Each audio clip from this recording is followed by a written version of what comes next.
If you're looking to install Property Hive on your site to use it for your next property WordPress site, installing it will be the first step in doing that. So WordPress itself is free. It's available to download from the WordPress site like any other plugin.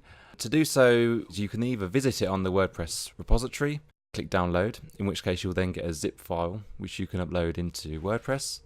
Or you can do it through WordPress itself. So if we flick back to WordPress, we can go to plugins and add new.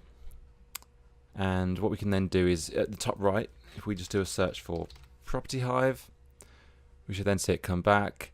We can simply click install now, and that will then install it. And once it's finished installing, all we have to do then is activate it. Once complete, what we'll then see on the left hand side, we get a new menu item called Property Hive. Within here, this is where we manage everything related to Property Hive, so properties, applicants, and also things like settings. So yeah, you're ready to go from this point forward. In the next video, we'll look through the settings and how you can configure Property Hive.